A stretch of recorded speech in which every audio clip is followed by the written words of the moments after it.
nós vamos falar sobre as diferenças, né? Hoje a gente, quando você vai fazer um curso de Pilates, as pessoas falam, é Pilates clássico, é Pilates contemporâneo, é Pilates original, é Pilates aéreo, né? Então, o que que a Liberty, como que a Liberty se posiciona em relação a isso?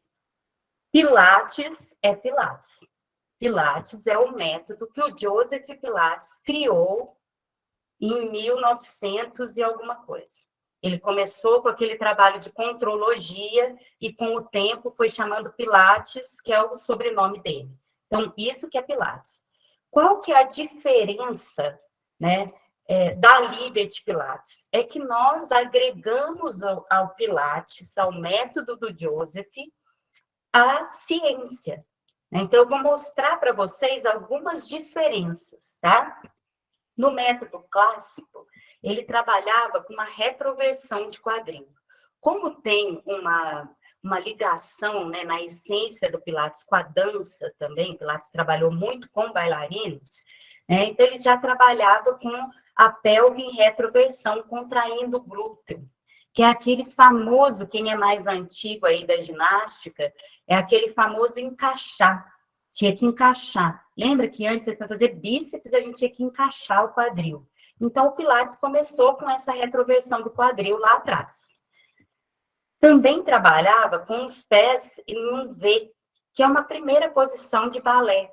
Então, isso também facilita a retroversão da pelve, né? Quando eu estou em rotação externa, fica mais fácil para fazer esse encaixar, né? As escápulas eram excessivamente deprimidas. Na minha formação de Pilates, que foi em 2000 e pouco, as pessoas ainda falavam disso. Empurra a escápula para baixo, ombro longe da orelha, enfia as escápulas no ombro, movimenta o braço sem mexer a escápula. Não tem jeito, gente, não tem jeito de fazer isso. Quando eu vou movimentar o meu ombro, a minha escápula vai mexer, graças a Deus. Isso significa que a gente tem uma boa funcionalidade no ombro. Então, tem uma estabilidade da escápula? Tem sim, mas não excessiva. Parar a escápula não tem jeito, se eu estou movimentando o ombro.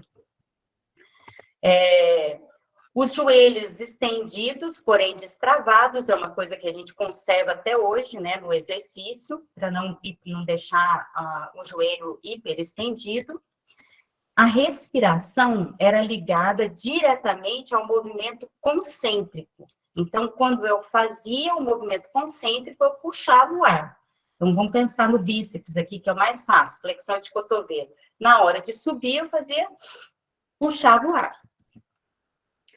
A coluna retificada, então essa retroversão do quadril e esse ombro para baixo, era para deixar a coluna reta, né? O Joseph Pilates, ele acreditava que a nossa coluna tinha que ser igual à coluna de um bebê.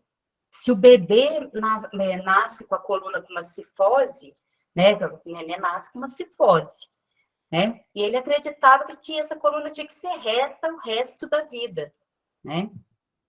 Então, alongar o pescoço, tirando a tensão dos ombros. Na realidade, essa excessiva, né, esse excessivo alongamento axial, a escápula empurrando para baixo e a retroversão da pelve, não vai tirar a tensão do pescoço, vai colocar a tensão no pescoço, né? E não tinha muitas modificações individualizadas. O Joseph tinha uma ordem de exercícios e ele tinha uma característica interessante, que ele não gostava de trabalhar com um aluno iniciante. Aquele aluno que ele era ruim, ele passava para Lolita, ele passava para da Carola. Ele não gostava de dar aula para aluno iniciante, ele gostava de aluno que já dava para subir no abdômen, para passar coisas mais desafiadoras. Hoje, como que nós trabalhamos, como que a Liberty Pilates se posiciona com o método Pilates? Nós trabalhamos com a pelve neutra, então com a coluna neutra. Nós vamos falar muito disso, né, no dia de hoje. mantendo as curvaturas fisiológicas da coluna vertebral.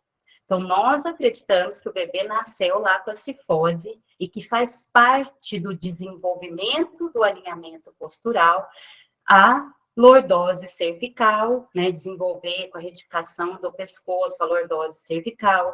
Depois, com o tempo, ele vai desenvolver a lordose lombar e a coluna vai ter as curvaturas fisiológicas. Então, a gente acredita que isso faz parte do desenvolvimento.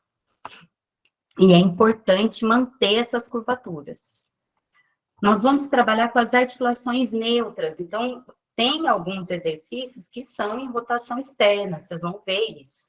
Mas nós vamos dar uma preferência para trabalhar com a articulação neutra, livre de tensão, assegurando a eficiência do movimento.